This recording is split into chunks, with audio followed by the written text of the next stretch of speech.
To the bone. Coffee with friends from Florida. It's cloudy out here today, but it didn't stop anything. Mm.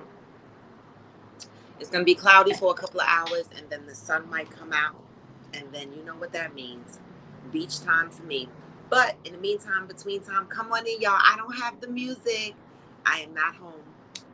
And I could have put on my mother's laptop, but I'm being lazy. I'm on vacation. Don't stress me. But come on in, guys. I don't know what the topic is going to be today. We're just lounging in Florida. Nothing too heavy, nothing too deep. Checking in, seeing what you guys are up to. Let's see what we're going to talk about today. In the meantime, between time, I'm going to sip this coffee and wait for y'all to join me. Yeah.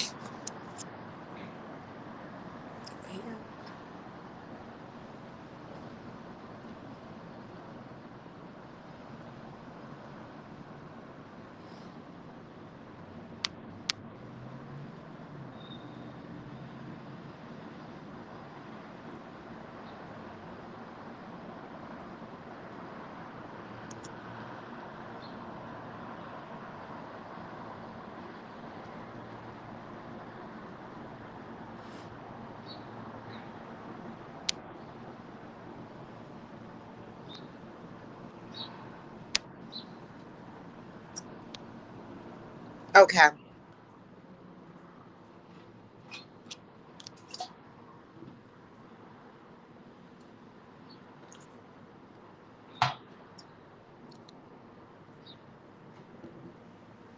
Good morning, y'all. Come on in.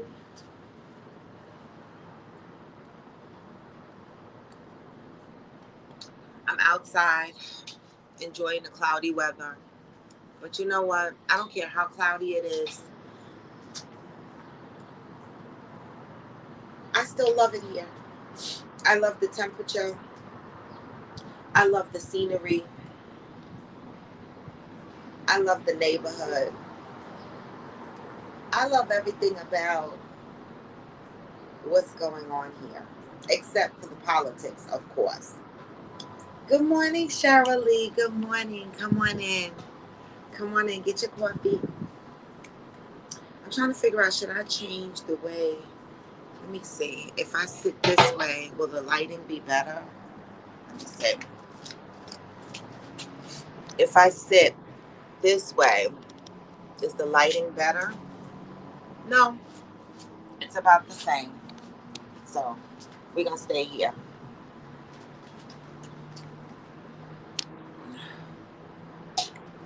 Good morning, Angel. Good morning. Angel, I see you. You know, you're back to working out. Well, back to posting about it. Not that you ever stopped. I miss not having my bike, but I've been walking, putting in the miles here in Florida, keeping up with my cardio routines, keeping up with keeping my legs as tight as possible. I still got a lot more work to do on these legs, but you know,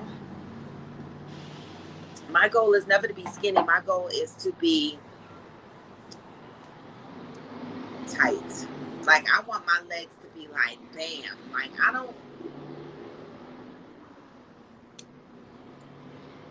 I literally, you know. All right, so you got your workout on already. I didn't go out for my walk yet because I could have gone and came back by now, but I was tired. My stomach was hurting. And now it looks like a little cloudy. But after coffee with friends and in between my meetings, I'm going to jump out and do a 3 mile walk, get these legs going. And then I'm going to come back, shower. If the sun come out, I'm going to throw my bathing suit on. I'm still working, y'all.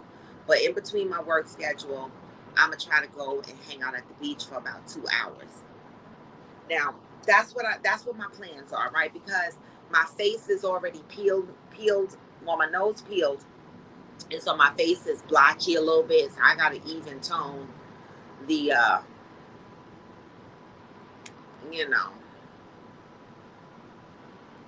to even out this tan. Okay. Good morning, Deb. Good morning. Come on in. Who has the positive vibe? I need someone to read the positive thought. Angel, you have the Ayanla book, right? Can someone read the positive thought? Because I certainly need it. Yes, I am Jacinta. You know, I haven't come here in 2 years because of the pandemic. My mother has been coming to me. But normally I used to come to Florida before the pandemic. I come to Florida a lot because one, I come to see my mom. And number two, I just absolutely love being here because, you know, okay, no worries, Angel. I love being here because, I'm a beachhead. So anywhere where I can get up and go to the beach without a problem is is my joy. One of the things that I do is I walk around and I fantasize about buying a house or living in certain places. And the other day I took a walk to the other side that I normally do not walk to. I went to the north side, and my mother lives on 4th Street South. I walked to 13th Street North, right? And when I got to 13th Street North, I walked down towards the water. And let me tell you something, the amount of craftsman style houses that are in that neighborhood, oh my God, surrounded by so many palm trees and shit. Hey, Polo Beer, surrounded by palm trees and shit. It's just so damn beautiful. Oh my God. Every house I passed by, I was like, oh, I could buy this house. I could live in this house. And as small as these houses are, when I say small, I don't mean tiny, but they were like 3-bedroom homes or 2-bedroom homes. It wasn't anything massive. If y'all know what a craftsman style house looks like, y'all know what I'm talking about. Those are perfect houses when you want to live near water and shit like that. They're just, I don't know, they give me like a bungalow feel. That's just me. So I walked around this neighborhood and I fantasized, right? And I'm guilty. I don't know who else on here does this, but hey, Aquanda, good morning. Do y'all, not go up to people's windows and do this, but when you're walking past people's houses or buildings and people's windows are open or their curtains are pulled back, I make an extra effort to stare into their window. I do. I make an extra effort. Oh, look what I did, y'all. I put the microphone on my hair. I make an extra effort to, yeah, to stare in people's window. YouTube is blurry. That might be your YouTube. Anybody else having a blurry issue? I'm not blurry. I see it clear. That might be you, Polo.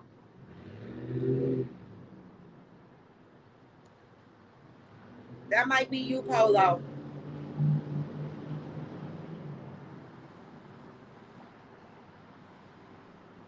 You said the decor is always. Wait, so you do that too? So you go by. I know the decor be so whack on those beach houses. I be like, everybody want to paint their fucking walls light blue. They want to hang a seashell or some shit on the wall. And I be like, oh my God, like y'all don't have to do this just because y'all are near water, right? But I window watch. I apartment watch and window watch no matter where I am, by the beach, in my neighborhood. I like looking in people's windows to see how they decorate, right? Sometimes it gives me decoration ideas, and sometimes I'm like, what the fuck? You know? But yeah, you're right. I am Jacinta. A lot of these, like when I look for Airbnbs, and I think about renting an Airbnb on the beach, it turns me the fuck off when I see light blue walls and seashells. I be like, no, the fuck. It makes me feel like everybody walks through that place with wet bathing suits and wet feet, and it just smells like mildew. Like I don't even want to.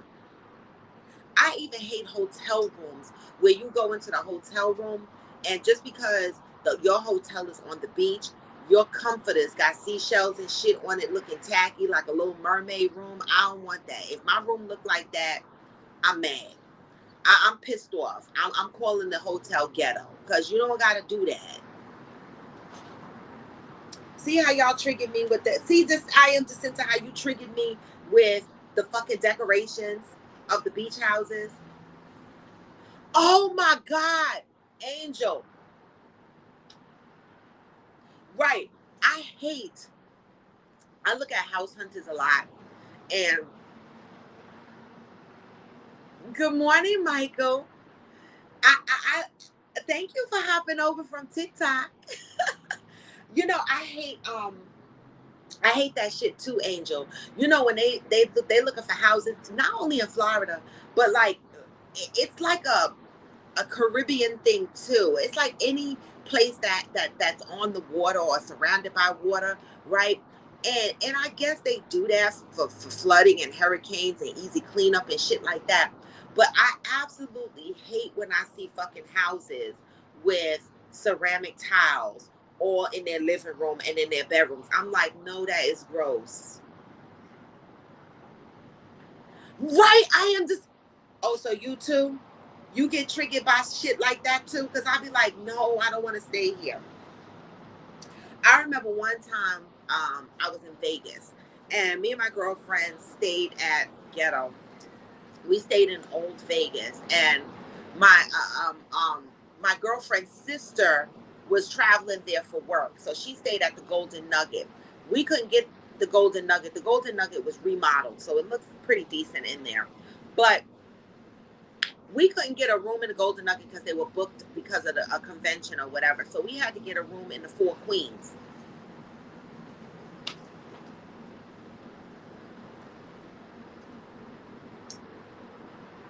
It was,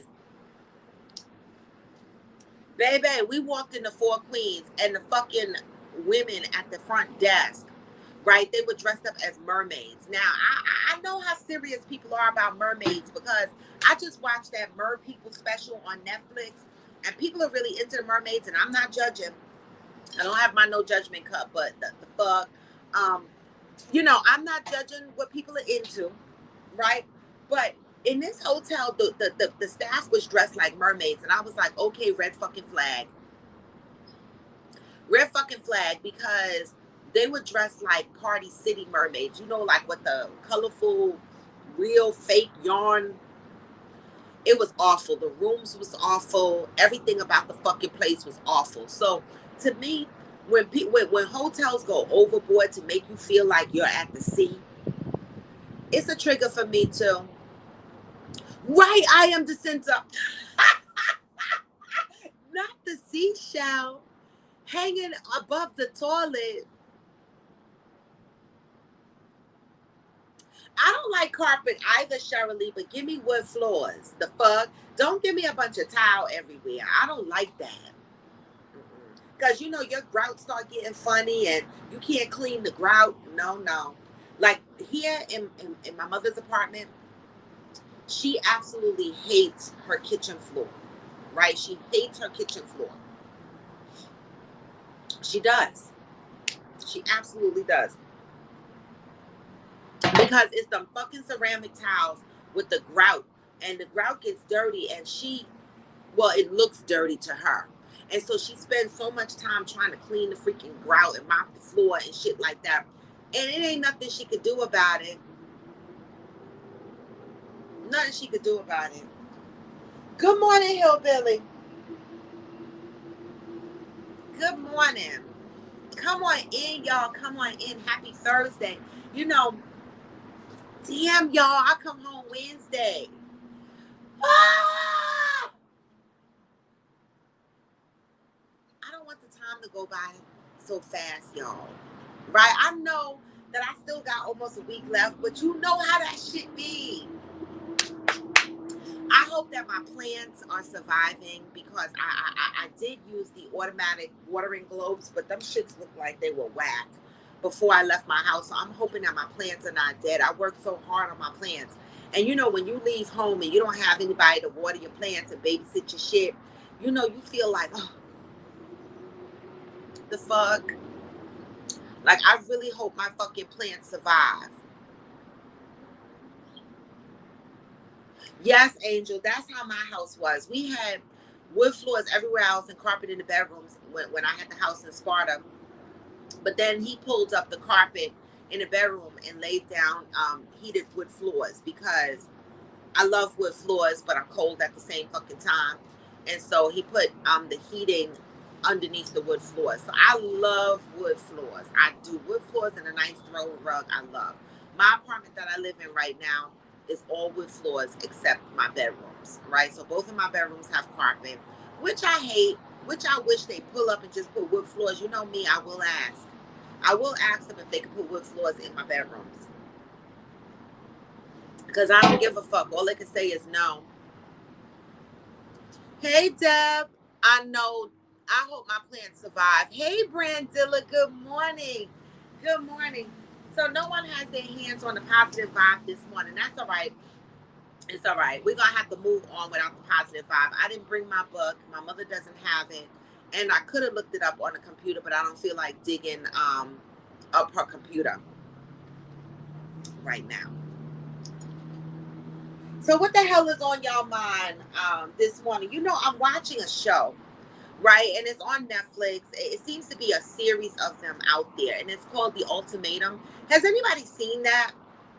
You know, relationships are so complicated. I know that when you're in relationships, sometimes after a couple of years, you get to a crossroads, right? And there's one person in a relationship that wants to go a step further, and the other person in the relationship is like, nah, I'm not ready to go that deep, or whatever the case may be. And you end up at a crossroad. Well, this show Ultimatum is a show where one of the partners provided an ultimatum to the other significant other. Either we get into this committed relationship, marriage, or we go our separate ways, right? And so the show allows you to date other people, right? Pick a new person, pick a new partner, and live in the house with that new partner for about 3 weeks, I think it is, right?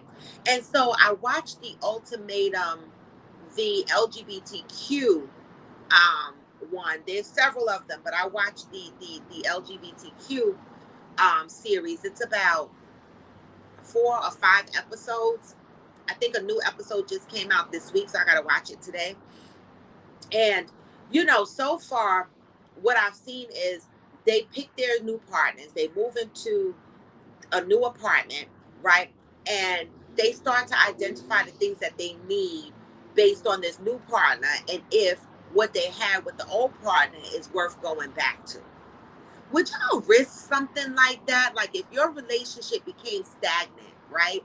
Would you risk opening up your relationship to date other people to see, you know, if you really want to be with the person that you think is your one?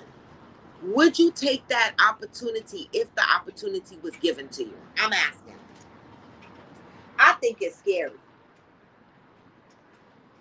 I'm asking, what do y'all think? Would y'all take this opportunity if this opportunity was given to you? Okay, Hillbilly said no. Who else got an answer for that? If they provided you the opportunity to open up your relationship, to date other people, to see if you are really truly with the one that you want to be with, or if you want to move on with somebody new, would you open up your relationship to take it to that level to test where you think you want to be?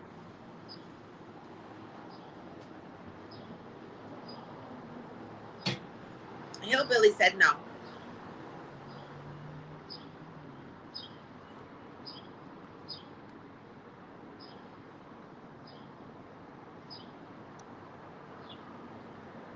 Hillbilly said no. Oh, what the hell?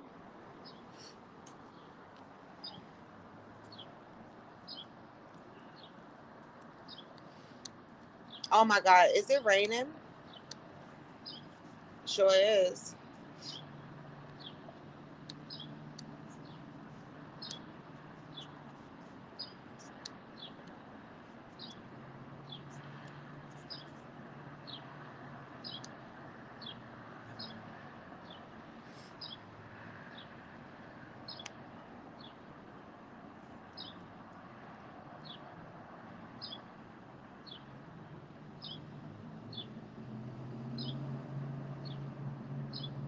Okay.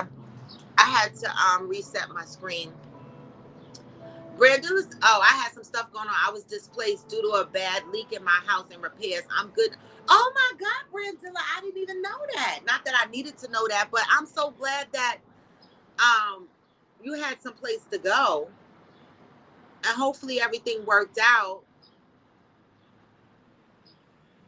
Shirley said, will the both be afforded the opportunity at the same time? Yes. Both people were afforded the opportunity at the same time. Yes, they both had the opportunity. How it works is, these couples enter into a situation. They enter into this thing together. So maybe it's like 7 couples or 8 couples, right?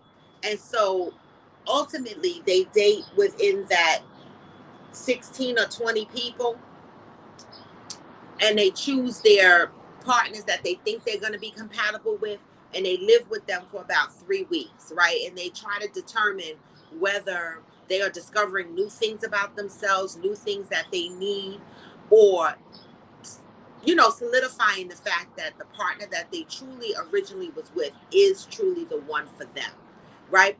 I looked at this show, and I have my own thoughts behind these type of shows, but I want to get an idea of what y'all feel about, because a lot of relationships become stale. A lot of relationships get to a point where you're at a crossroad. Maybe you both are not on the same page with something where you want the relationship to be, right?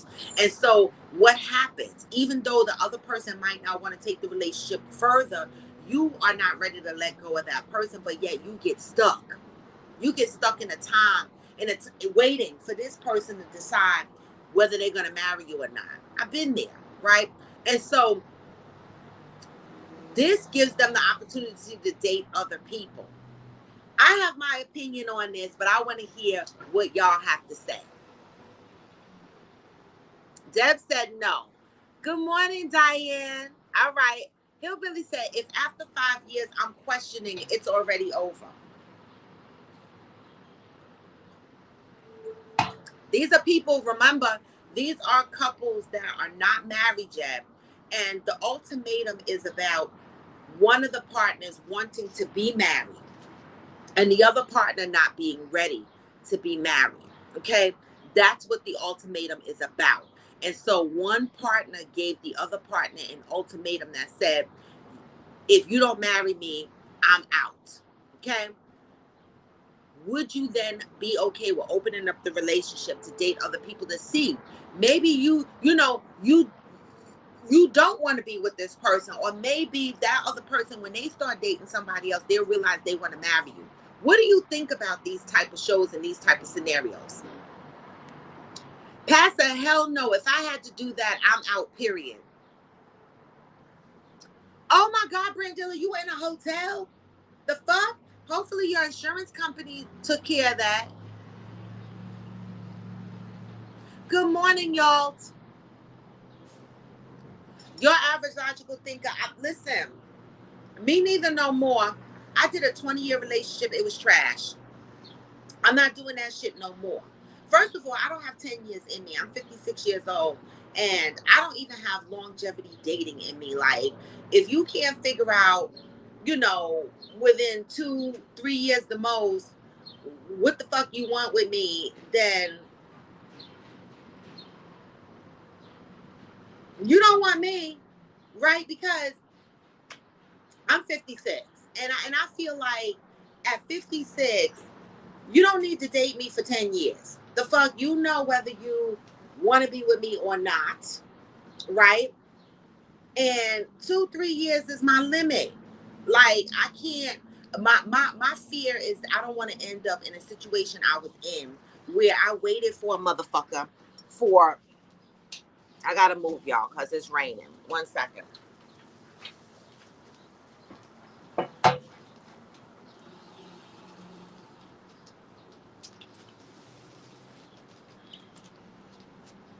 have to move closer to the door.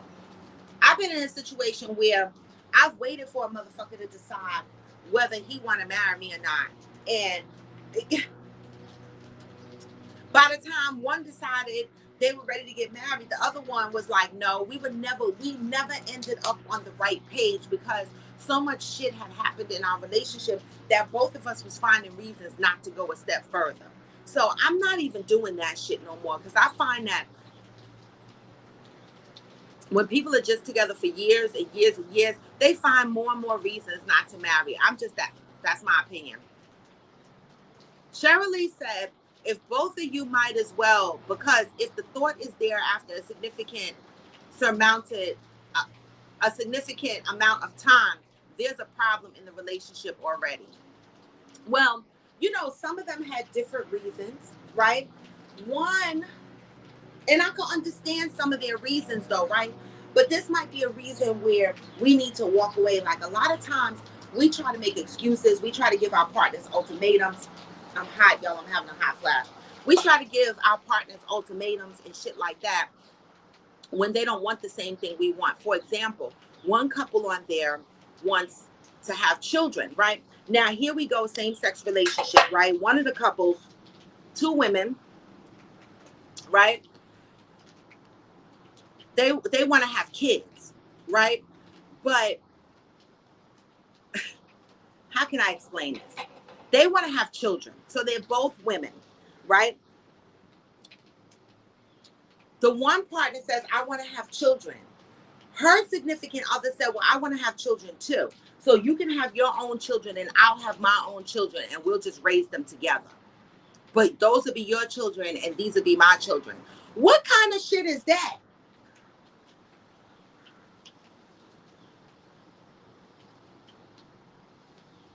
So, of course, one of the girlfriends in the relationship was like, how the hell you gonna have your own kids? If I have kids, aren't they our children?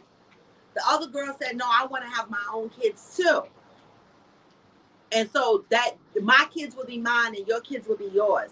In a situation like that, why is there even an ultimatum? Like that's the type of relationship you need to reassess and decide if you want to be in that relationship. This is just a typical example of people forcing to be in relationships and sacrificing the things that they want and need out of a relationship. Why do we do that? Why do we do that? Hillbilly says, still no. Deb said, I'm just leaving. Deb says, see, if we don't want to get married at the same time, like if it's not happening organically at the same time for us, I'm bouncing. No need for ultimatums. I will go where I'm celebrated, not tolerated. That part.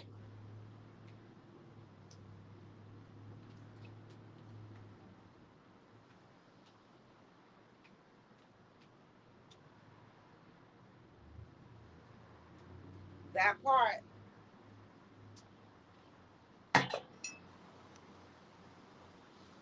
Your average logical thinker said, I feel black people are the only ones having these decade-long relationships with kids and shit. Let's talk about that. Why do you think that is, y'all? Why do you think this, and this is y'all's opinion. Y'all's opinion is she feels that the black culture are the only ones that have these long decade relationships, having babies out of wedlock and shit. Why do y'all think that is? If it's true, why do y'all think that is? Aquanda said, I'm 41, not married and basically single. I just want to live life and do me. Everyone can't have a forever love. That part.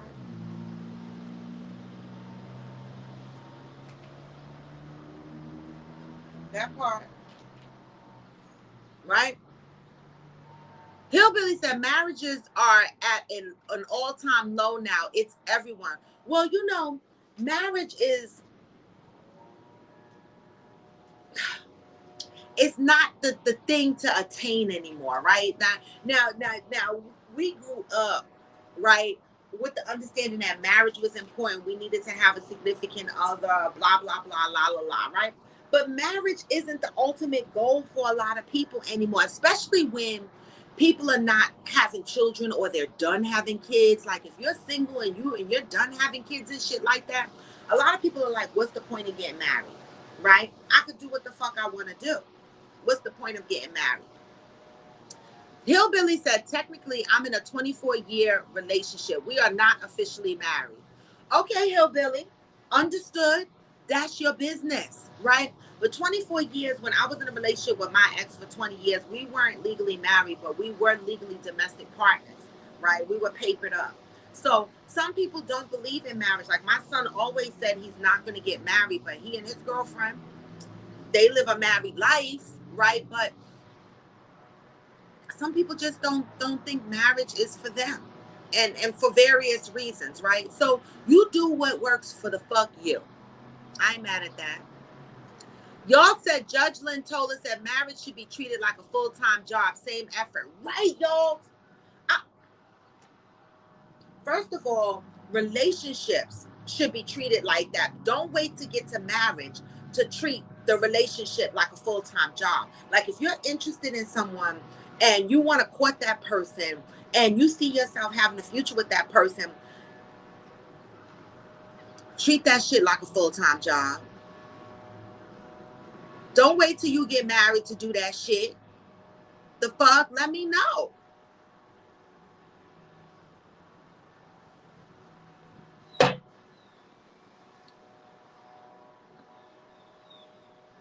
You know, Judge Lynn told her, I watch her lives on TikTok or her videos on TikTok. And, you know, I was watching her during the time after her husband died. And she was having a hard time getting out of bed. And she would get on TikTok and be like, well, I was able to take a shower today. And I felt that shit. I was like, she is healing, mourning, grieving, everything right in front of our eyes. Good morning, Red Fox.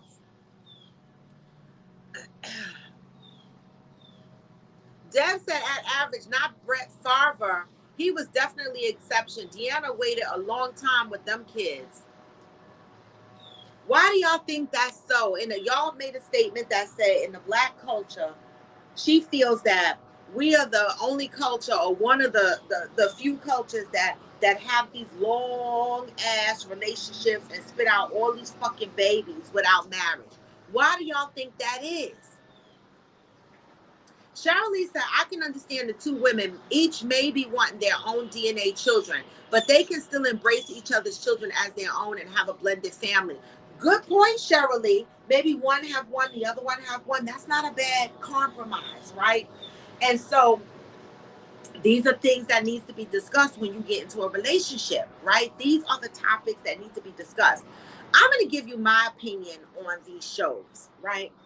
I feel like everybody falls in love with new shit. Don't take me on no fucking show talking about this is an ultimatum and you have 3 weeks to date somebody else to see if you want to be with me or you want to be with somebody else. I need more than 3 weeks to decide whether I'm going to be with someone else, right? That 3 weeks of being away outside of your house, you know, living in a new apartment that they put you in, being in vacation mode, right? That's going to spark a newness, some intimacy, some false intimacy, right? Because I'm going to tell you, when I go away on vacation and shit like that, palm trees make me extra flirty, makes me extra horny and shit like that. So to me, when they put these shows on, I don't see where someone can spend 3 weeks with a new partner, right? And decide that this new partner is better than the partner that they spent 7 years with, or 5 years with, or 3 years with. How? How can I make a decision?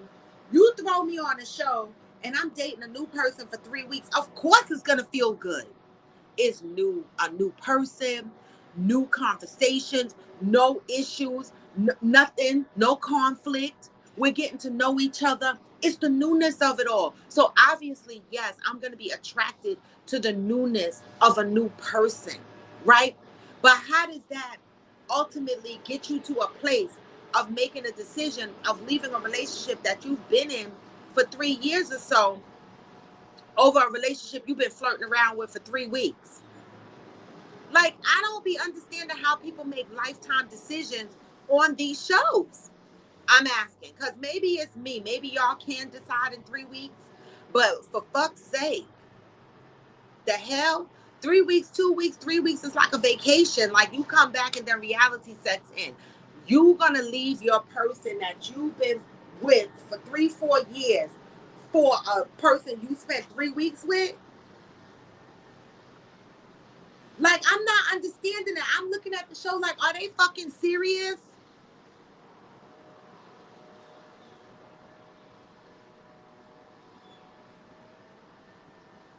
Dev said, yes, I love Judge Lintola. She said he really was a stable, sane, loving partner for her. It's hard seeing her suffer and heal right before our eyes, baby. It is. She loved that man. She loved that man. Listen, she gets up on TikTok and she be like, her hair be fucked up. And she be laid up in the bed. For weeks, she was laid up in the bed, not bathing, not doing shit. She was like, I'm just here. And I was like, you know what? Some people might be judging her or whatever. But some people, some people might be like, why you gotta heal publicly? Why you gotta go live and cry? Because people do what the fuck they want. People do what the fuck they need, right? And I love that she said that. He was a stable, sane, loving partner. Damn. Who can say that they have a stable, sane, loving partner? Stable, sane, loving partner? Come on. That's some deep ass shit that she got to heal from. Y'all said if it was easy to leave and go with a new partner, then you got to question the quality of their old relationship.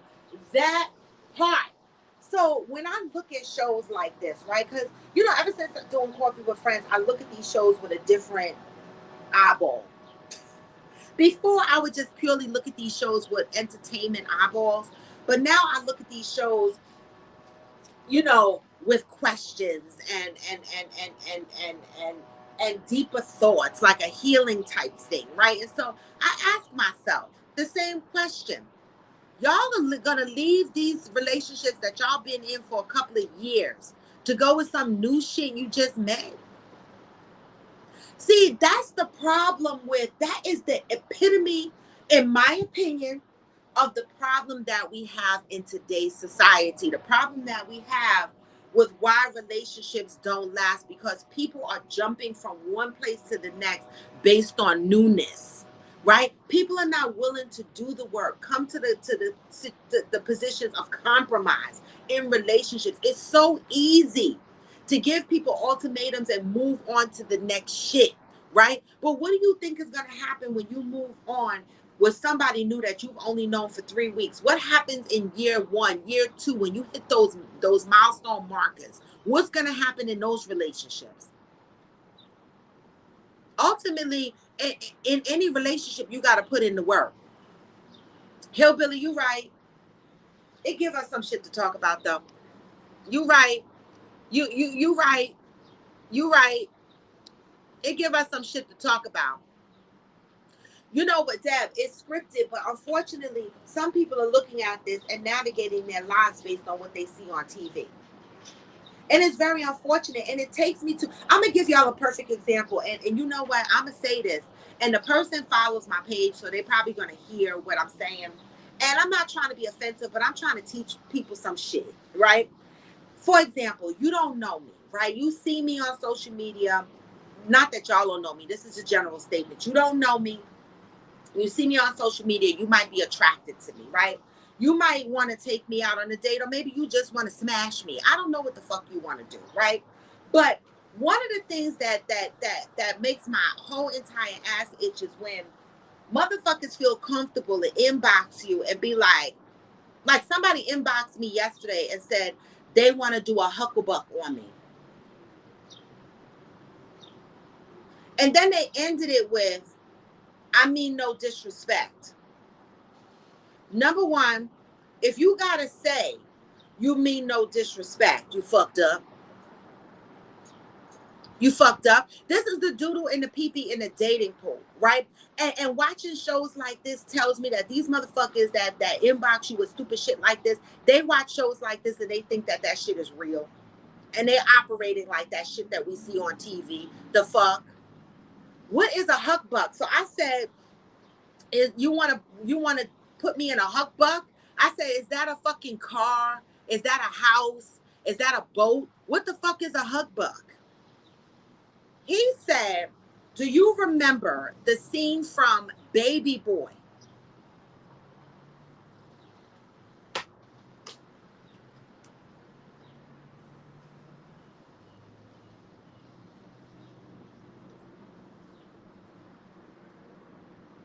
The movie reference. I was like,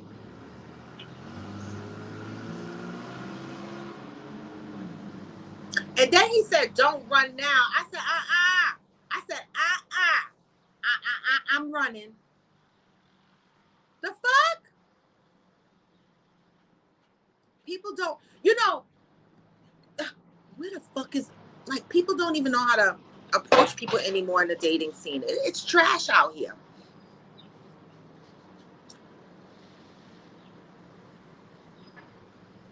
Good morning, Rochelle. Red Fox said, with so much talk about fat ass relationships and marriage, honestly, I feel it's best just to be single at the end of the day. I'm the only one gonna be in my casket anyway. That's true, Red Fox. But you're saying that now, and maybe as you get older you'll feel different, right? Because a lot of my friends that are about my age, they starting to think about, oh, they're getting up in age, who are they going to travel with as they get older, or who are they going to be with as they're aging gracefully. You start thinking about shit like that, right? Nobody wants to be alone when they're old, right? When you're in your 30s and your 40s, you're like, yeah, I don't give a fuck. But when you get in your 50s and your 60s and your 70s, you be like, what? I'm sitting here about to fuck myself. I would like to have coffee, take my teeth out with my partner. But you right, we going in the casket. Well, I'm not going in the casket because I can't breathe. I don't like being in the dark. Shut up, y'all. Don't judge me. My family, we burn. I'm sitting on somebody's fireplace. I'm the fuck. My dust is gonna be with folks in their house. Still by myself.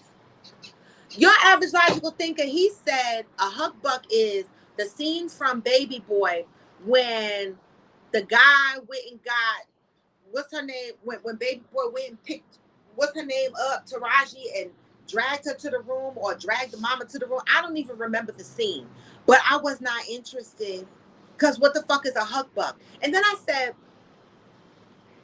how do you inbox me?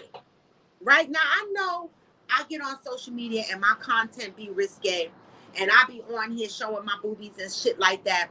But I don't give a fuck what I get on social media looking like. And I don't give a fuck what my topics sound like, right?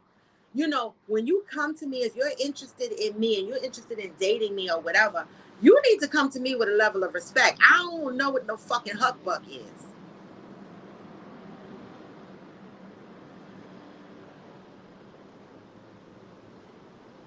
And I mean, if he's listening to my live right now, I'm sorry, man. You got to do better. And I talk about these shits because let me tell you something.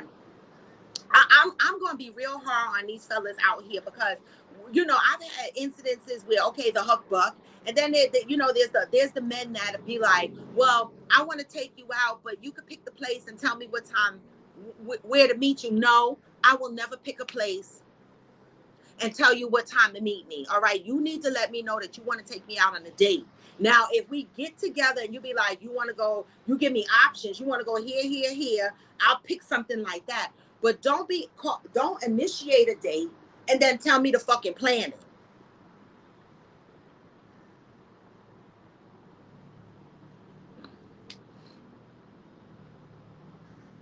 Right. Y'all said, oh, hell no, people losing social skills. And why is that?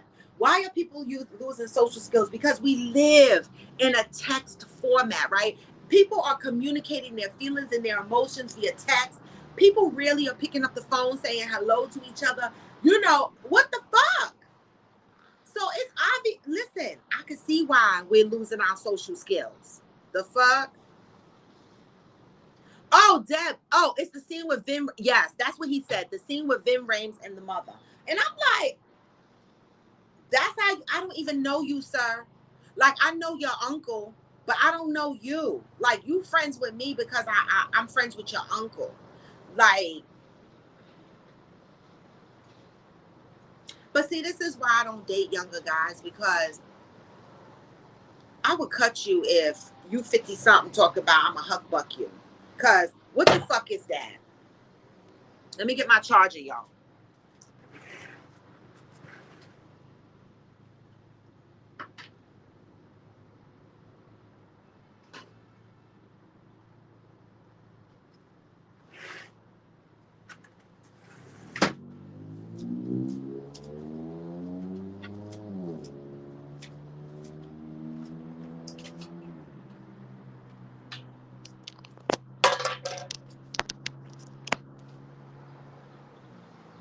So I'm sorry I had to call him out. I don't know if he listening to my live, but this is a learned lesson. I will never say the person's name, but I'm telling you this with love, man. Right? If you listening to my live, I'm telling you this with love.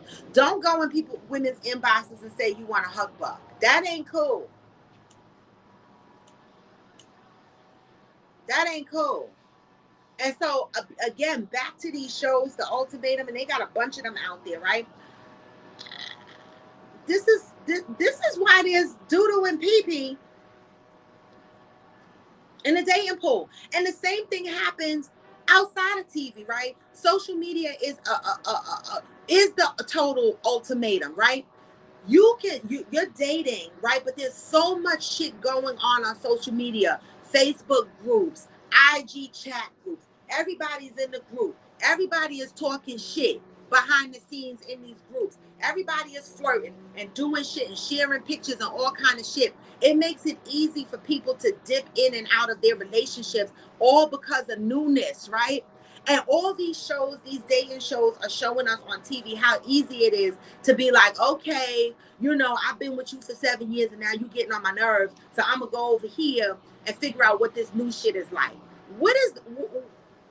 Because you think if you try some new shit that in 4 or 5 years it's going to be better. Well, Pat, not young people. My ex used to do that. And this is where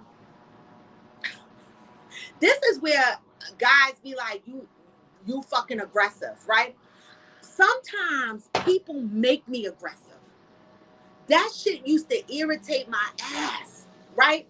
Now, a text here and there, like if you're in the kitchen, you be like, come on now, food is ready. And you text and say, food is ready, come and get your food. That's different.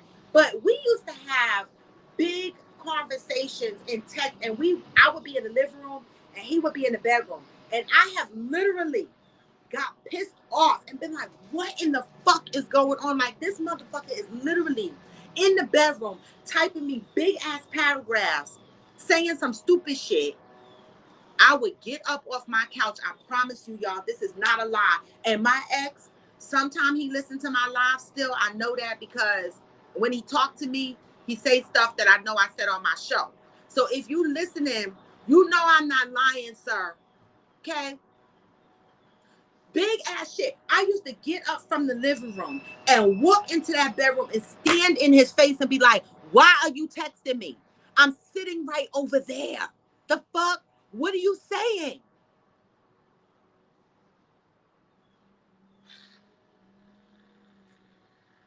And then I would be called a bitch or aggressive. And I'm like, wait, what? Like, you're making me that way. Don't sit in the bedroom and send me a whole paragraph of fucking text. And we in the same house.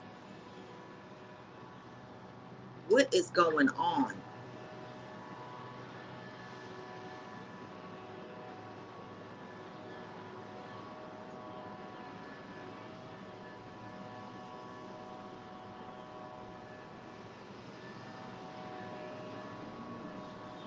That was when we were together, y'all. That was when we were together living in the same house. Well, he wasn't my ex then. All right. Oh, you mean because I said I talked to him the other day? Because the motherfucker got mail at my house, y'all. You know, people make general statements about why do we still talk to the ex, but everybody's situation is not the same, right? He's still getting mail at my house for whatever reason, changed his address, but his job, the MTA, still sends mail to my house. And so yes, if I see critical mail come to my house, I will take a picture of it and send it to him. All right. And how I knew he was watching my show was one day we were on here talking about something. Oh, we were talking about the purple dye. Oh, I meant to tell y'all this. Remember that day we were talking about the purple dye and we were trying to figure out what it was, and some of y'all were on here talking about it was acid, it's this, it's that, it's this. Well, he texted me that evening and he said, oh, the purple dot is masculine. That's how I knew he was listening to my show. All right. So we don't talk on a regular basis. So I want to clear that up. All right. I want to clear that up right freak now. We do not communicate on a regular basis. He had some damn mail at my house and I sent him a picture and he told me about the purple dot, period. Okay. Deb says, so do y'all think genuine loving relationships still exist? Girl, because I'm fucking asking. And by that, I mean no regret. Marrying, committing to this person for the long haul. Like you actually look forward to what the future holds. Debbie, please get the answer for me. Because I'm going to tell you no lie. I don't know. I don't know if genuine, long-lasting relationship exists because so many people are broken.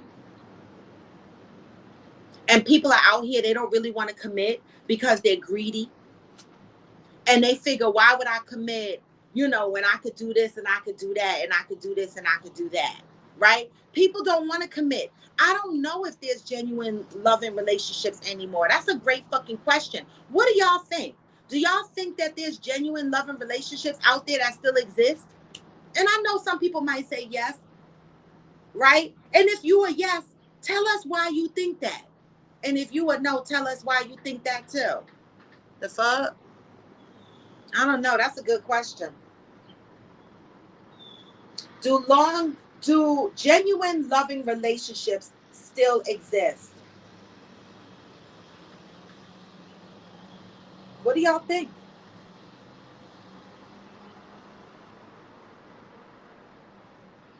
What do y'all think?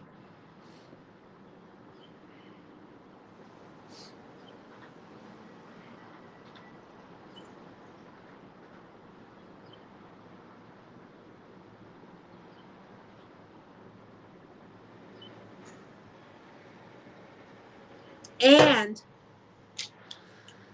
when y'all said yes. All right, y'all. You believe that these relationships still exist. You've seen some. Yeah, I've seen some too. Why do we think it's so far and few in between?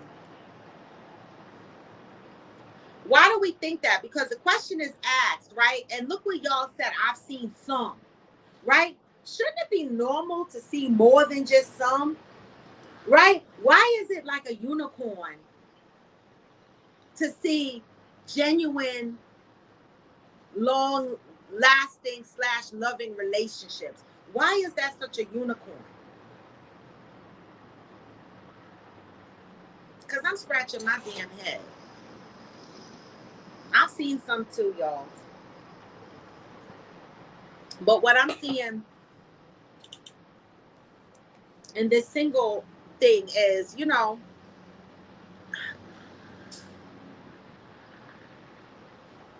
that's y'all. People are broken and don't want to do the work, and some people are afraid. Some people are afraid. Deb said, I thought I did at Av, but they getting a divorce, and I pray she doesn't need a restraining order. Wait, what? I was watching this other show on Netflix called I Am a Stalker.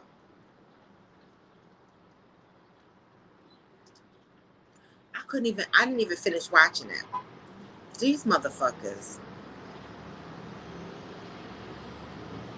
So when you talk about restraining orders, there are motherfuckers out there that's crazy. Thank God I have never, ever had to get a restraining order on anybody.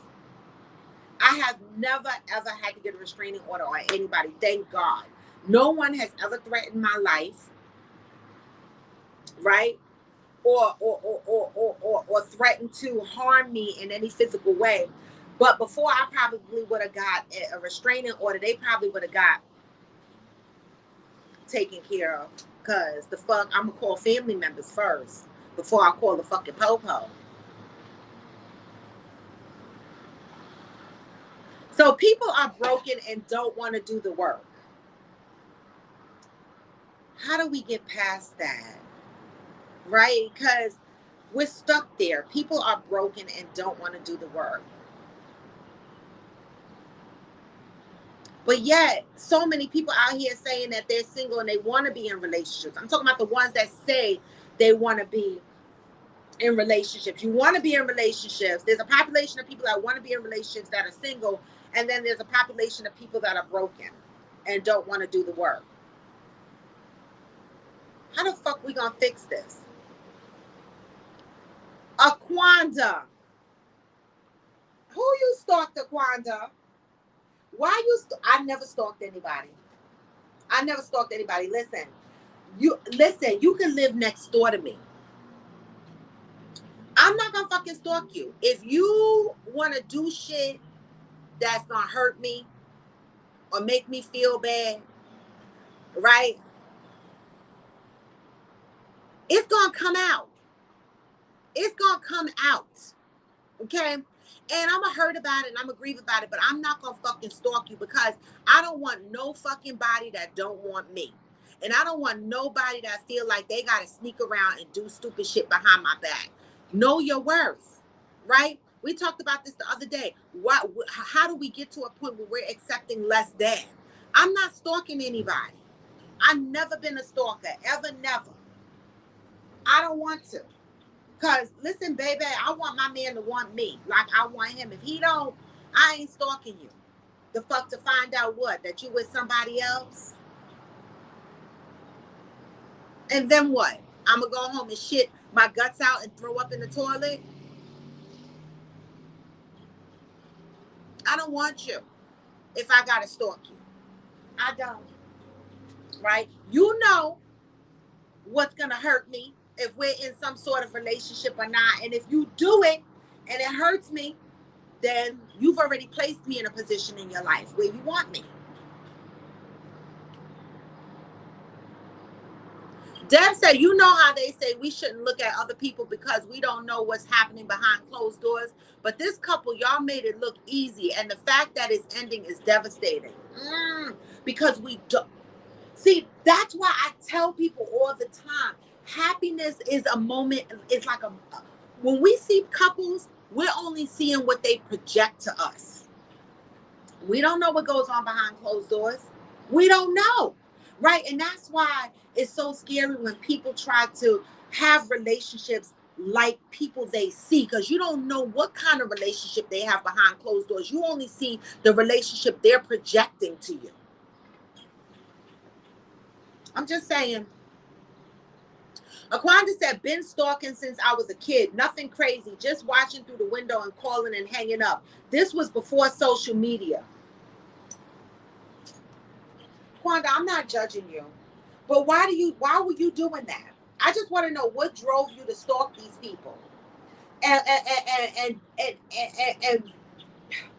I know it's an irrational thing, and I'm asking you to be rational and answer me rationally, but I want to know what was going through your mind when you were stalking. Like, what goes through, like, to me, I already have anxieties. I'm already triggered, right? So I don't know if I could stalk somebody because that would fuck me up even more. Pat said, it breaks my heart to say this, but in this patriotic society, men are so damn selfish and treat women like crap. Not all, but a whole damn lot. What do we do?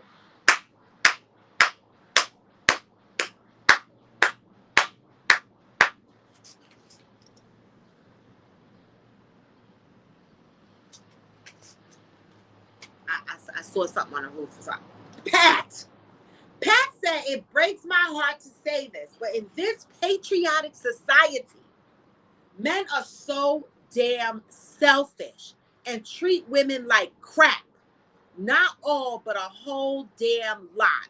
What do we do? Stop accepting it. If women stop accepting it, who can they treat like crap?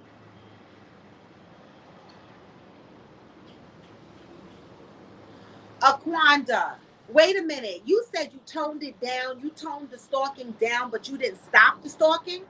You toned it down, but you didn't stop the stalking. So you still stalker material.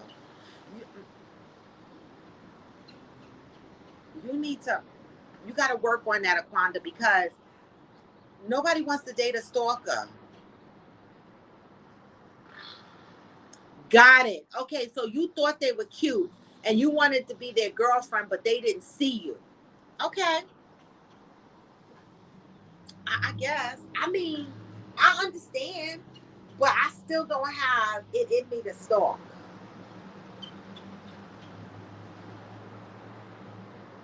Okay, Deb jumped on in. Okay, with the defense of the men. Deb said, let me piggyback off of that, Pat. It's women treating men like crap, too. I've seen both and have yet to understand why the horrible people don't date each other, leaving the good people to be together. That part.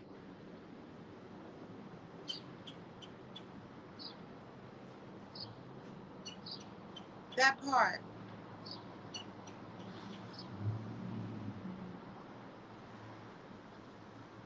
Yeah, that part.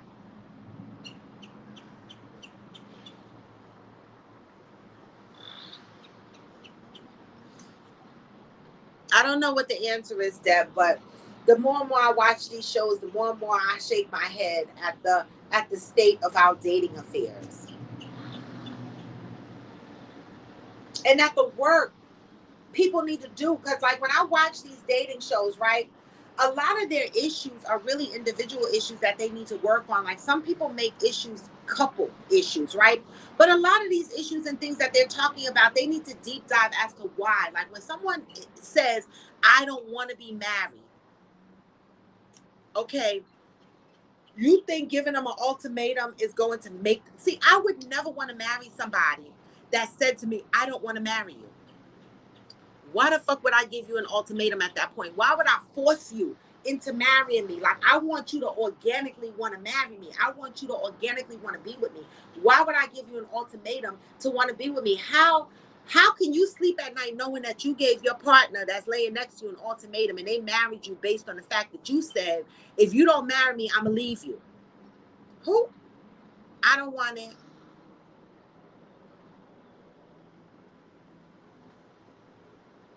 Aquanda said, would stalk my current ex because he pissed me off. Show up at his job, call from multiple numbers, and then I got bored and stopped.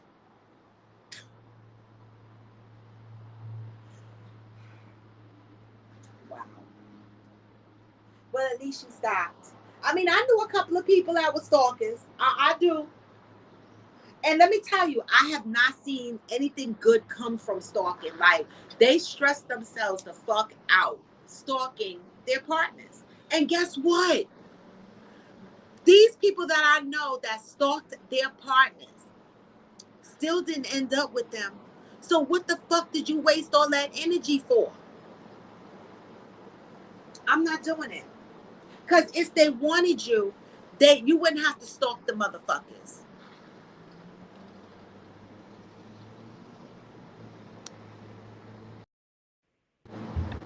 Hey, Angel.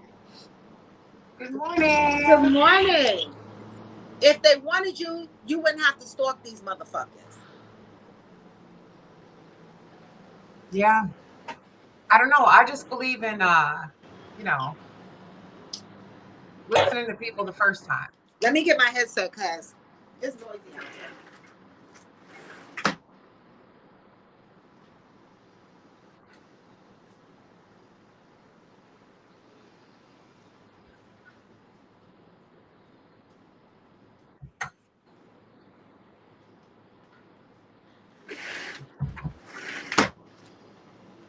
What were you saying, Angel?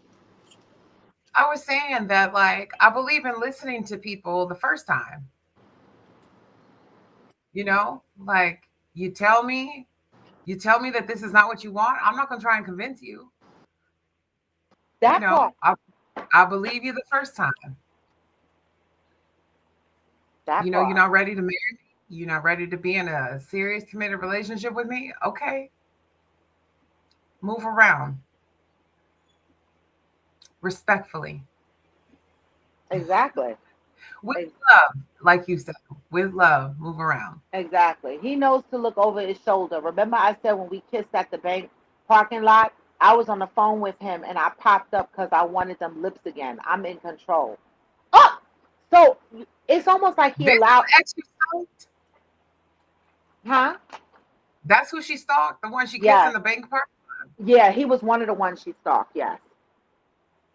So he liked Oh, so it. we're stalking more than one. Yeah, she said she's been stalking all her life. Oh, okay. You missed that part. And she said it's because she would stalk guys that she was attracted to that didn't see her.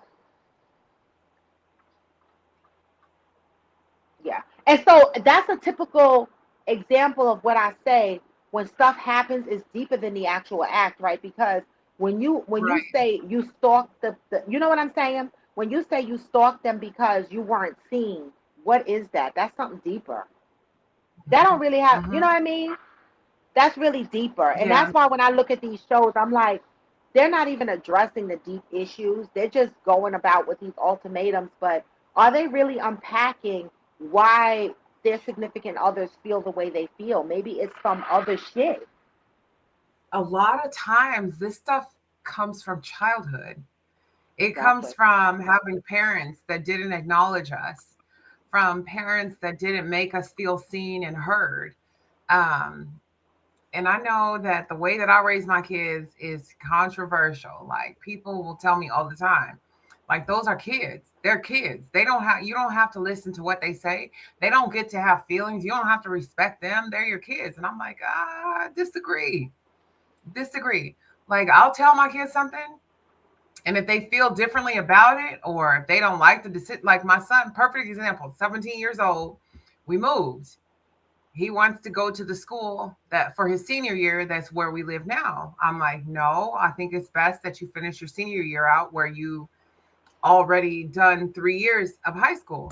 And he's like, well, I just want a new start. I want to start all over.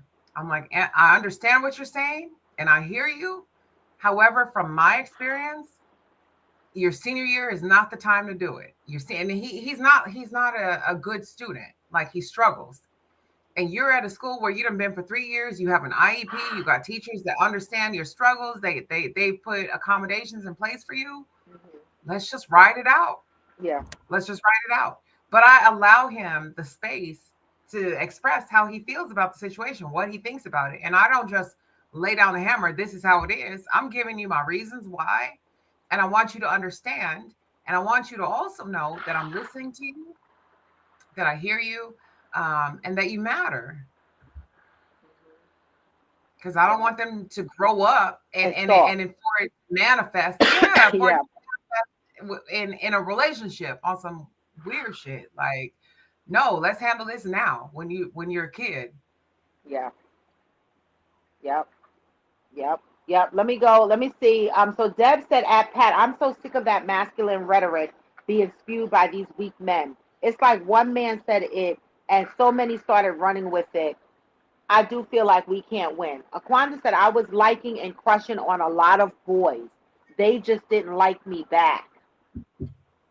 Pat said, Robin, when we stop accepting the crap, then we act men. If we try to just live, they say we think we are better. If we want to be evenly yoked, then we are gold diggers. Exact.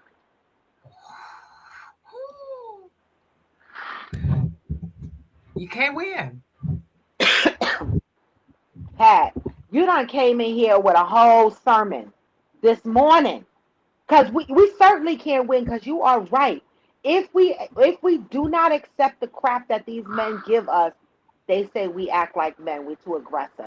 If we just try to live our lives, they say we think we are better than them. If we want to be evenly yoked, they throw equality and gold digger in our face. Like, what the fuck? Yeah. Wow, wow, wow, wow. You know, That's facts. It's wow. tough. And they don't want to hear it. They don't want to hear that. If you say that, let I'm not gonna call no names out, but let a man, some men will say that that's toxic, that that's masculine energy, that she's giving off masculine, that she's not being feminine. And it's like, no, it has nothing to do with femininity. It's the fucking truth. Yep. Shit. Look what y'all said. They tell us to choose better. Then when we do, they tell us our standards are too high. Oh my. Huh? Hmm. They What? tell us that we're bitter. They tell us we're bitter. Oh, you're bitter because of men that treated you bad. But wait, it's y'all treating us bad. Child, I don't know. I don't know, girl. I I don't don't know. know. I just know that It's whack. this shit, it is stupid. Good morning, mother. It is so whack. It is. I don't know. I don't know what the answer is. I don't know where Ghost is this morning. Probably working or something. Yeah. So I don't know. Goes his ears probably ringing. I know. His ears are probably going off. I'm telling you. Yep. His ears burning up. His little beige ass turned to red in the ears and shit. Yep. Yep. Oh gosh. Definitely. Yeah. So that was those were my thoughts when I was watching that show. And then when that guy texted me talking about, well, inbox me, DM'd me, or whatever the fuck y'all call it, talk about he want to Right. huck buck me. I was like, oh my god, like What? I I don't even know. What is that?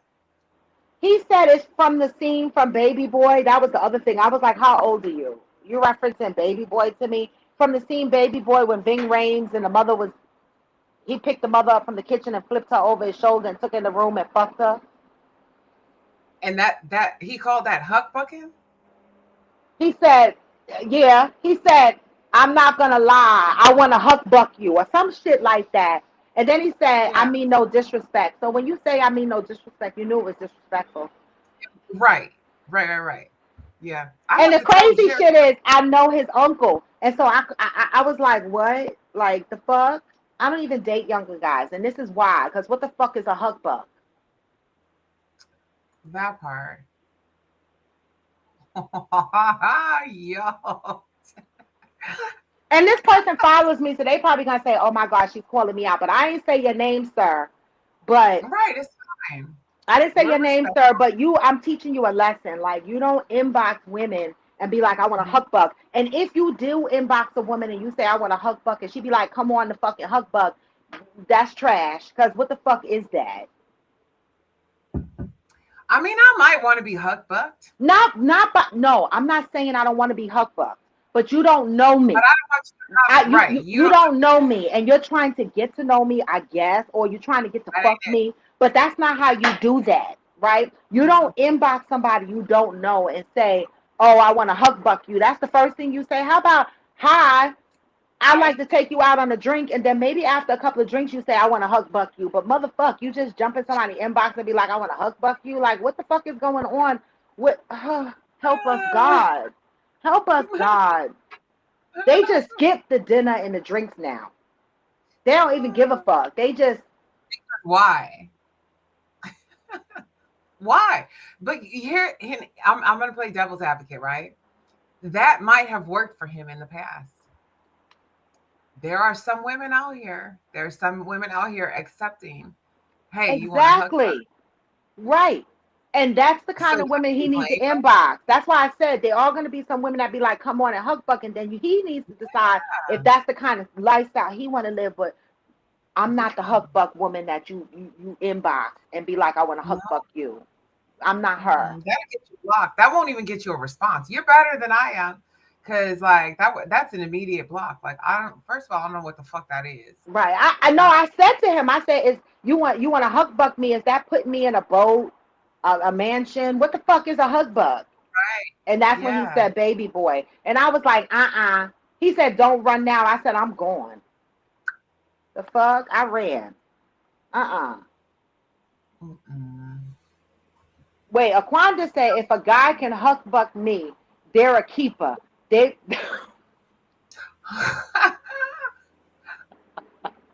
What is a His hug back, buck though? His back gonna be broken. What is a hug buck and why is his back gonna be broken? I'm fucking dead. because I guess that's like him picking her up. I'm guessing. I don't know, but it's been so A long hug since I've buck seen is him. it like from behind I and you pick her up like a horse? I don't the fuck know. I mean I wouldn't mind being hug buck, but not inboxed by a stranger. The fuck? Right. Like, can we work up to that? Can we can we get to know each other? Can I get like a whiskey on the rocks? The fuck? Right, right. Like, can I know your last name? Oh, I know that. Can Cause we I exchange phone numbers? right, that's the thing. You don't even have my phone number. You inboxed me on Facebook. It was like, can I Right. hook buck you? Like you didn't you we not even on the level where you got my phone number. And you already Mhm. talking about huck bucking me. I'm this Right. is Are we? it's not like I'm in a sex group and that's what we talking about. Now if I'm in a sex group and somebody inbox me in this Yes. from the sex group and be like, I want to huck buck you, I deserve that because I'm in a sex group and that's what the fuck they doing. Mhm. Right? But this is Right. just me being on my page and somebody inbox me. You understand what I'm saying? You don't say hi, how you doing? None of that. It's like, I want to huck buck you, no disrespect. And I'm like, okay. Right. Oh, jeez. What the hell? That's why I can't date younger men. And not to say older guys don't say stupid shit like that, but when they say stupid shit like that, they're young too in their mind. Right? I need Mhm. a mature man. I don't need my man talking about I'm gonna huck buck you or um stupid shit like that. I don't want it. Doodle and PP in the dating pool. Yeah, it's no good. I don't like Mm-mm, it. mm-mm, It's like, damn, we jumping straight to Huck Bucking. I ain't even been to your house to see if you right. piss on Wait, how feet. about how about when guys inbox you or text you and be like, "Who's this guy?" They be screenshotting the shit on your page. I be like, "What? Like you really watching me like that? You want to know who?" Wow. That's not how you gonna get me to go out on a date with you. Mm. Don't worry about because you It's giving real possessive. It's giving toxic masculinity. It's giving, why are you all in my business? And you don't know me. that's true, Deb. Right? If we stop accepting less, maybe we all could get more. I agree with Yeah, that. that's it. And here's the thing, right? Like we really have so much power. Men think that they do, but women really hold all the power. If women stop accepting less, then men would be required to do more. And But the I fact is, if Robin, if you and I are saying no, we require more than that, but Shay Shay and Kiki down the street is gonna let you DM them, let's huck buck, and then they jump in and huck buck, then why the fuck do they gotta put in the effort for us? they They don't. don't. They don't. And that's the problem. That is Yeah. Angel. Damn it. Angel. That is the fucking problem. You said it right there. If we are saying we want more, right? And Fifi and Fufu down the block, like you said, is like, fuck it, I'm gonna take the huck buck and shit, Right. right? They're not gonna give you more because they down the block with Fifi and Fufu huck bucking and going the fuck Mhm. home and they're saying, I don't gotta give this person more when I can just huck buck my ass around, Right. Yeah. right? And that's why Yep. there's doodle and pee in the dating pool. And yes, y'all, I want to agree with you. Deb, yes. Because Deb said, I wish as women we unite. And y'all said, Deb, yes, I think we are slowly getting there. I agree. I think we are slowly getting there. And this is why more and more men are standing up calling us masculine, right? It's not that we're masculine. It's not that we're giving off masculine energy. It's that some of us are learning to put our boundaries in place. And we're saying fucking no. I don't want this. I want more than this. And if I can't get more than that, then I'd rather be by myself. And then you got a population of men that are looking at the women that are saying that, going, oh, they just masculine. Oh, Right. they just feel like they could take care of themselves. No, it's that You we're know not why? accepting less anymore. They're pushing that narrative because they want the easy access that Kiki and Shay Shay is giving them. They want Fifi to and keep that Fufu. access. Fifi and Fufu, yeah, Yes. they You want to know, keep that access, absolutely. They want to right? keep that access, right? They want to Uh-huh. keep the access to the Kiki and the Boo Boos and the Fifi and the Foo Foos. And instead Mm-hmm. of raising the bar, raising the standards, right? They don't have to. They don't have to raise They the bar. used to. They used to. They used to. But Mm-hmm. now, y'all said there's always a sorry heifer willing to accept less. Always, Uh-huh. right? So why are they going to And work she'll hard for brag you? about it. Yep. And she'll brag about it. You know what? There's a clip going around on social media. It's I can't remember the name of the group, but they have like a podcast or whatever. And they hold these sessions like all over, and people can like ask them questions. And this Six one brown girl chicks. said, no, but it's Oh, kind of like that though. okay. This one girl stood up and she said, is it possible that my guy likes me more than his main bitch? Because, or am I being delusional? So she's a side chick and she knows it. And the guy that she's dealing with, she wants to know, like, I feel like he likes me more than his main girl, or am I tripping? And he said, does he like you more? 100% he likes you more. He said, you gonna let him have a main woman and be on the side and you not gonna call him when he with his main woman? Then yeah, and you gonna do all the things that she won't do? Yeah. It's like he was being sarcastic, Uh right? huh. He Yeah. doesn't love you more than his main bitch, but you'll do all the shit he don't have to work for. With her, that shit would never fly. With her, that would never be okay. You gonna be quiet when she calls and not say nothing? Yeah, I like you better. Yeah, I like you better. Yeah, that's exactly what it is. I You gotta know, find it. You this also brings up. Now I'm bad with names, y'all. Y'all can help me out. The basketball player Anderson. What is his name? Tim Anderson. His wife the Bria the and baseball baseball player. He's player. Baseball, right? here in Baseball. Chicago.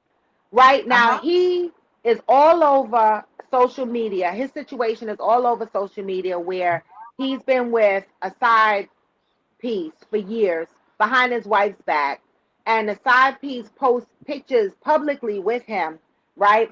And yet Bree, his wife, is arguing and saying, "No, that's my husband," or whatever the case may be. And people are commenting saying, "Why does this side piece think that she has the right to do and say the things that she's saying?" Right? And they're saying because the wife is allowing it, right? Because look at Bree. Just the other day, it was on social media yesterday or the day before, she was at his game showing him support, his wife, even though he's all over social media with his side piece. That is us not wanting more. That is us accepting less. Mm-hmm. Mm-hmm. And Because she, publicly. ooh, child, oh my gosh, there's so much to unpack with this. Exactly like Nia Long, when her man fucked up, guess what? Y'all ain't seen Nia Long. She wasn't saying shit. Bye. And she fucking deuced his ass. Bye. She deuced his ass. She was like, y'all Believe him not gonna publicly embarrass me. after you've already done enough. Right, but The she's fuck? not gonna sit on screen and further embarrass herself. Hell no. Hell no. Right? So, when you look at these women, some of these women, you're right, they're accepting less. So these men, this is listen, this is a This message. this is how I look at it, right? I will never argue over a man that does me wrong.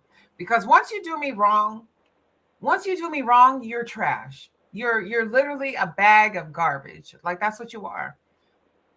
The fuck I'm gonna argue and fight over a bag of trash for? Take it. You can have it. You can have it. I don't want that shit. Keep Yep, it. Be well. yep, Be well. yep, exactly, exactly. I mean, we got to do better, y'all. We got to do We better. must. Yeah, we got to do better. I don't know. I don't know what the answer is, but I mean, I think I do. You guys have said it on here, but that it's going to take time, right? Whereas we're saying women need to stop accepting less, right?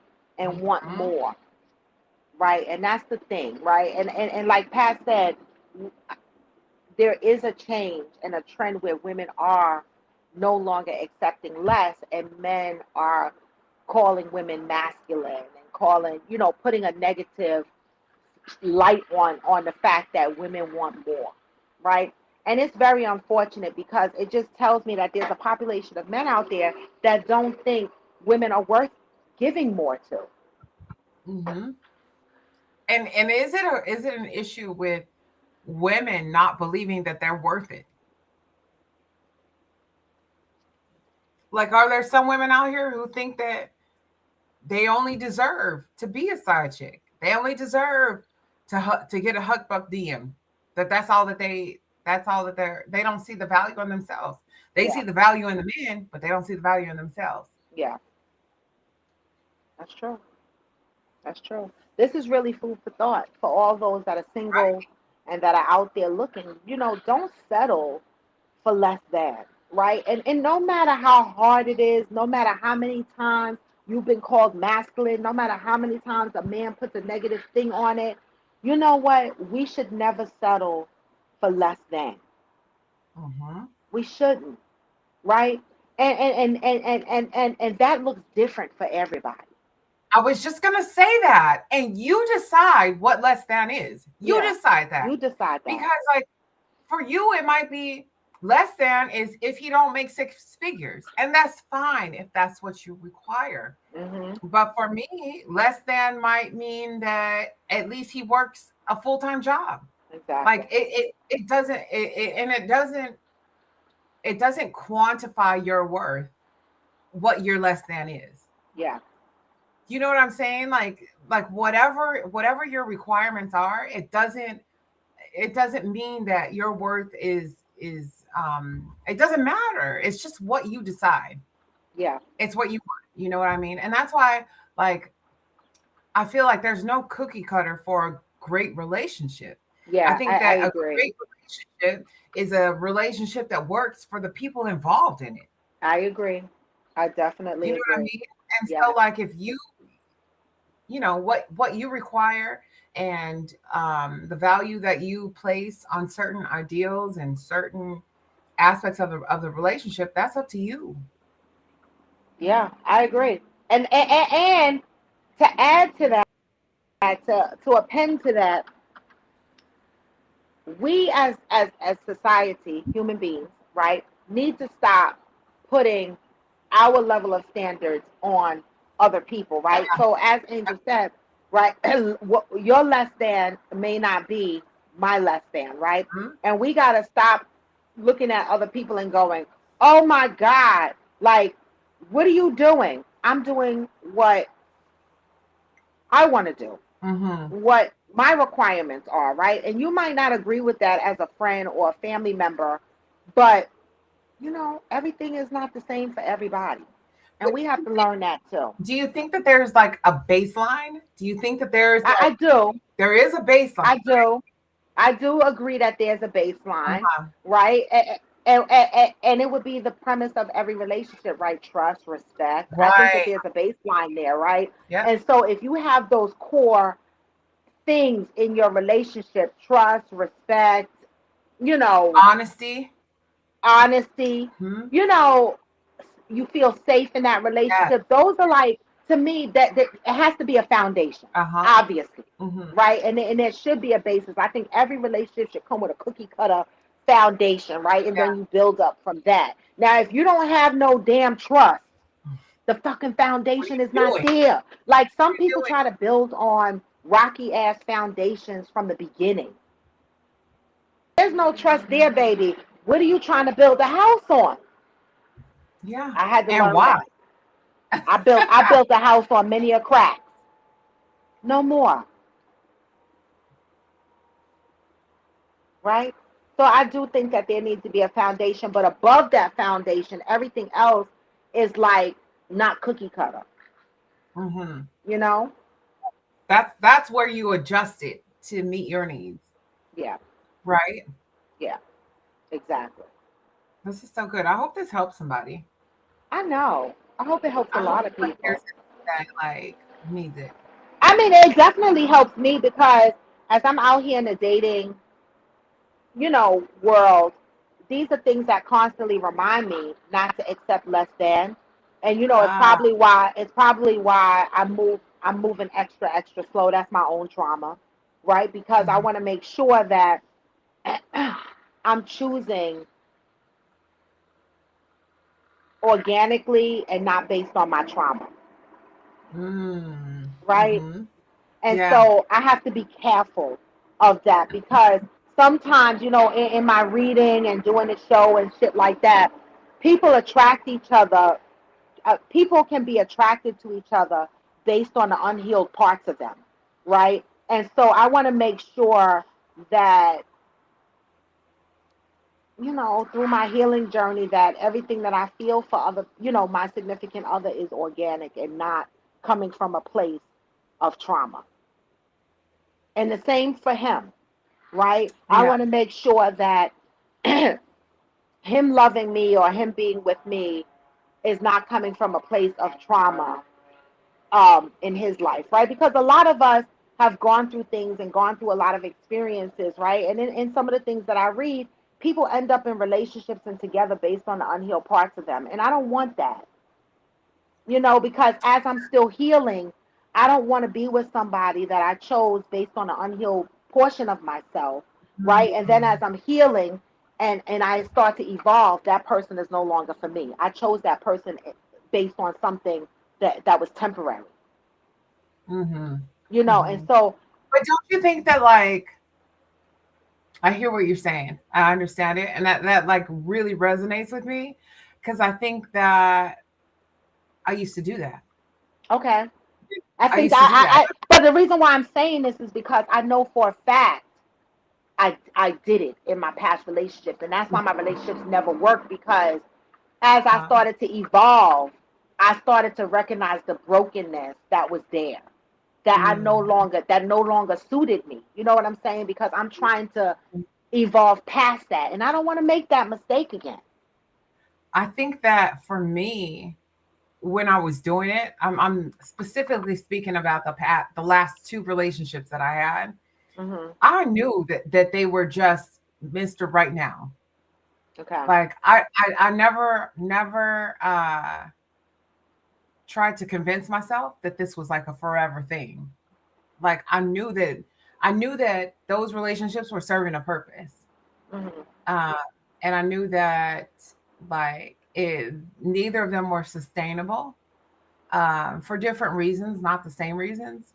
But they felt good in the moment for whatever, they met a need in that moment. Right. Uh, so I think like for me, that facilitated my growth. I think that it facilitated my growth. I feel like that was part of my healing journey was like going through those, and not that they were like terrible relationships because I don't think that neither of them were terrible, but I think that like they met a need and I grew through both of them, Hmm. and I love where I'm at today. I love it here. I always say that. I Yeah. love it here. And I'm not talking about physically, I'm talking about emotionally. mentally. Like I'm talking about like that. I love it here. Yeah, This is a good place. good. I'm happy for you. Good morning, Fancy K. Good morning. Yeah, Oh, hey. this was a good conversation, because it gives, there's a lot of people on here that are single, and some Mm, people on here that are in new relationships, and some people on here, that are dipping their feet in the dating pool. And so, it's good to have these conversations because it's a reminder. Just because you're in a relationship doesn't mean that you have all the answers. So even hearing something like this might make you think about your current relationship, right?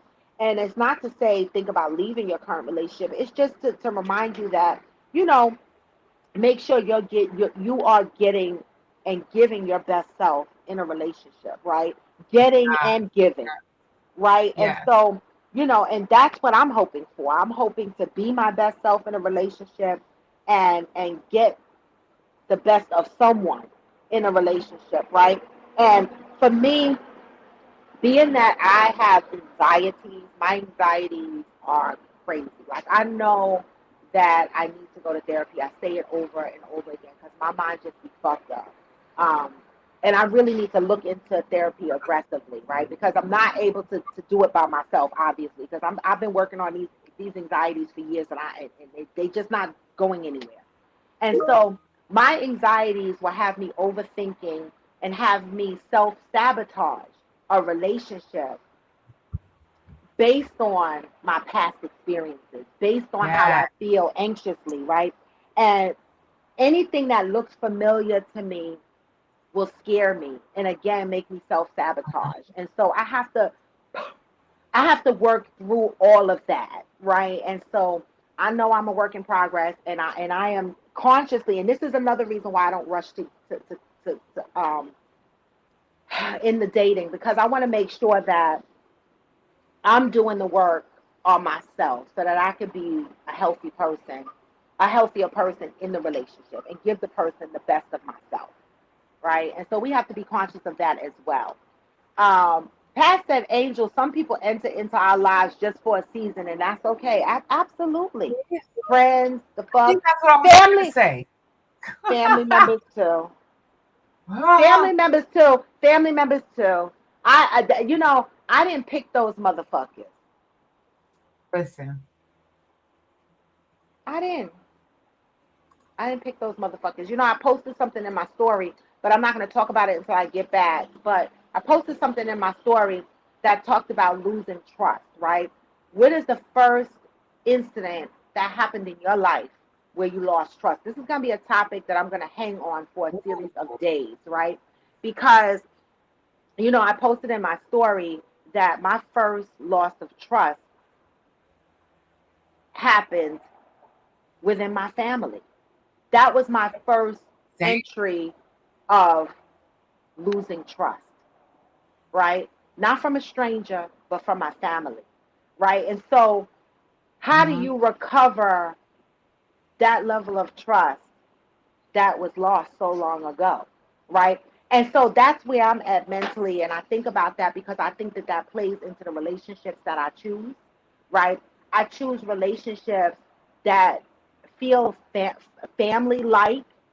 But I think when I reflect back, I look at my relationships, and I expect them to fill the pockets of things that I missed across my life. And so I want to be careful not to choose my partner based on those missing pieces as well. And so I got to work through all of that. Like I lost trust a long time ago for people, that said they loved me, right? I lost trust. And so if I lost trust for these people that are my family that said that they love me, am I moving in the right way in my relationships as far as trust is concerned? And when I asked myself that question the other day, I don't think I am, right? And so I got to work on that aspect of myself. Like, can I trust? Can I fully trust, right? Hmm.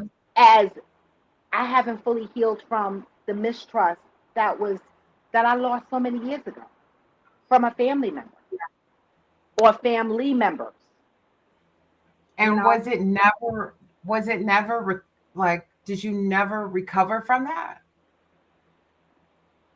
Never. No, I never Okay. Well, recovered from it because I never, like, they never acknowledged it. mhm, They just went on with their life. You know what I'm saying? It was like everybody just went on. And mhm, we, I can only speak for the black community, right? Because I feel like, we are raised to be strong and to ignore things that hurt us and move on with life so that we could survive, right? We're just taught to survive. So we enter into this survival mode. And so I went into a survival mode and entered into this mode just to survive, but never really addressing all the mhm, mistrust and the pains that happened throughout those years, right? Because mhm. growing up, we were told that it was normal. This is family. And so what? It's normal. Get the fuck over it. That's what we were told, right? But even though verbally we're told to get over things and stop harping on things or whatever, do we get over them? Or do we just not talk about them? Because nobody Yeah. cares. And that's how it was for me. Nobody gave a fuck, right? And so I stopped talking about it. I didn't talk about it. I kept it to myself and I went on with life, right? But when I think about my family and I think about how I raised my son to isolate from family, again, I had admitted on this show that I raised my son under toxic conditions. I isolated him from family because I didn't want to be a part of them, right? And so Yeah. when I isolated him from family, now I call my son Ghosty because he doesn't interact with family members, but that had to do with how I moved, Mhm. right? And so this is how we continue to pass down our toxic behaviors, right? And that's why I don't want to go into a relationship without understanding where I am in my own healing journey, right? I Yeah, don't, that's I don't, I don't, I huge. don't, I don't want to take my unhealed version and attach that unhealed version to somebody else's unhealed shit, Yep. if that makes sense. I 100% understand that. Yeah. 100%. And I think about how, for me, how the first time that my trust was broken was from a family member as well. And I think about how it was handled within when I was a child. So how it was handled when I was a kid, uh, at the age that it happened, and then how it was handled subsequently throughout the years up until now, right? Because this is not something that goes away. This is not, it never goes away. It is something that happened, and it is something that was never hidden. It was never swept under the rug. I was never not believed. I was never called a liar behind it or shamed, no shame around it. Um, and I think that that really, and shout out to my parents for like fucking holding it down, right? Like when something like that happens, like when your child is molested or comes to you and shares, that's what the trusting was. When somebody shares, when your child shares that they have been sexually abused with you as a parent, a lot of parents, I'm not even blaming them, but a lot of parents don't know how to deal with that, and they don't want to believe it, not because they don't want to believe their child, but they don't want to believe that it happened. Right. And what that may look like is them not believing the child, right? Hmm. My parents did not take that approach at all. Like it was, who did this to you? What happened? Let's go. My daddy was, I'm a fuck him up. I'm going to get him. Don't trip, peaches. It's up. You know Yeah. what I mean? Like it was that approach from my father, and my mother's approach was more therapeutic. Like, okay, let's go talk to somebody and let's address it. Let's, how do you feel? Do you feel comfortable? Do you feel safe? You know what I mean? Like they just handled it so well, to the point that as an adult, um it fucks with me a little bit, but Hmm. not to the point where it affects like current relationships, or Got it. not where it affects the way that I inform my like current like decisions or anything like that. It's more of just something that happened, not like, I don't know. I just feel like I feel like when you, and I had a therapist tell me this, that when something traumatic happens to you as a child, that your adult mind can't process what happened. you Mm. have to like revert back to that age when it occurred Yeah, and process it on that level. So I was like 4 or 5 years old when it happened. If I never dealt with it at 4 or 5 and throughout life, then as a 42-year-old woman, I can't process what happened to me with a 42-year-old mind because I'm not going to understand it. It's not, it don't work that way. Like our I got psyche doesn't work. exactly. Yep. Psyche has to process it on the level of, the age of when it occurred. Mhm. So like the 4-year-old angel has to process it, and the 42-year-old angel has to let the 4-year-old angel know that she's safe, that this is not going to happen to her again because I'll protect you. Like, you know what I mean? Yep. But I'm, sometimes I just sit back and wonder, like, if I didn't have the parents that I had, or if they weren't as informed as they were, or just, like, how fucked up would I be? Like, Yep. I already ain't right. Right. I already ain't right. But shit. Yep. That's true. I am Jacinta. I'm giving myself grace. You didn't have the Yeah. capacity to deal with those things at the moment, but now you are healing season. It's time to unpack some ish. And that's what and that is the goal. I am Jacinta, right? I spent a lot of years just brushing things off. I have a lot of coping mechanisms that I use. You know, laughing, smiling are definitely one of my coping mechanisms. I smile a lot. I laugh a lot, and people always think that I'm in this happy mood, but sometimes I'm in turmoil, right? But those are my coping mechanisms, right?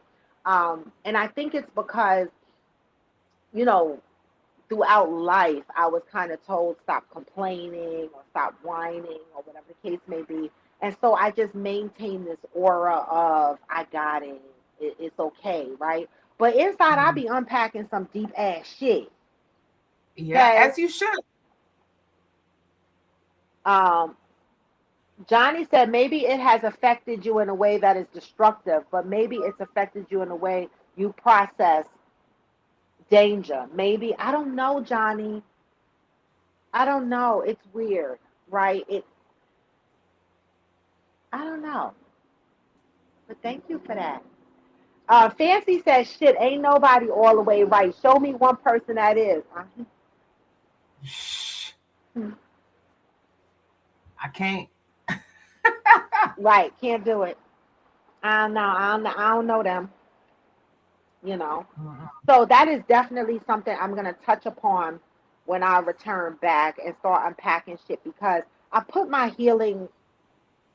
If y'all watch my if you pay attention to my YouTube channel, I put my storytelling piece on hold for about 2 3 years as I was.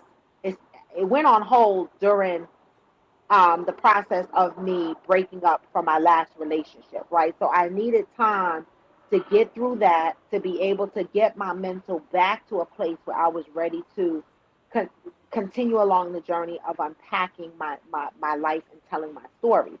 So, at some point soon, I'm gonna get back into the YouTube portion where I tell some stories. I see I am Jacinta. You posted in Discord the story I talked about when I got caught sitting on another guy's lap. So that's just one story that I was telling on there. But there's plenty of stories. I have a story on there where I told about how I was molested. I have other stories on there, about my first. Well, I'm just gonna say my marriage because I was only legally state married once. And there's a lot of stories on there, and there's a lot of things that I still need to unpack. That is my self therapy without an active therapist in front of me. That was how I was taking my journey. And it's been about 3 years since I've unpacked some shit. So I need to get back to that and start unpacking some shit. And also onboard a therapist because damn, the fuck? I love me some therapy. I know. I need it. Cause I be so angry sometimes inside. I be, and I grind my teeth. That's the other thing. Like my dentist, like my bottom teeth are little. They short, right? From grinding. Yeah, from grinding, and so I have to wear a tooth guard at night that the dentist made for me. And sometimes I wear it, sometimes I don't. But if you look at my tooth guard, it is scratched the fuck up. I'm gonna need a new one soon. I mean, it is torn up because that's how hard I'm grinding my teeth at night because that's my level of stress and some things that are on my mind subconsciously that I need to work through. So listen, when they say stress can physically fuck you up, look at my teeth.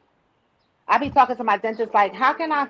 He say ain't nothing wrong with them, but wear your tooth guard because if you don't, eventually you're gonna have to build your teeth back up, and I'm gonna have money for that. Okay, the fuck, Aquanda, you need to get a massage therapist. I go every month for a 90-minute massage. When I get back I fly back home on Wednesday. Saturday, I have a 90-minute massage appointment. I don't fuck around. I get 90-minute massage once a month, right? My woo-ha wax and 90-minute massage. Those are my treatments. Get you some self-care. Fuck that. Yes. It's Hmm. so important. Yeah, put that in your budget. Like, make that something that you do. The fuck. I'm desensitized. I do acupuncture. It helps me with a lot of my much with my anxiety. I heard people do acupuncture. I have a I love girlfriend that. who's doing acupuncture and she has anxieties too. I hate anxieties. I mean, they're terrible, y'all. They are. But anyway, y'all, it is 10 o'clock and I'm the fuck out of here. I'm back to work, y'all. I've been back in the office, but you know what's so crazy? My job has been so quiet. It's so freaking eerie because June is the month where we get our reviews. And June is also the month where they chop motherfuckers' heads off. Now my job has been chopping people's heads off every month. They better the fuck not because I ain't playing with them. All right, give me a reason to move to Florida. But anyway, um,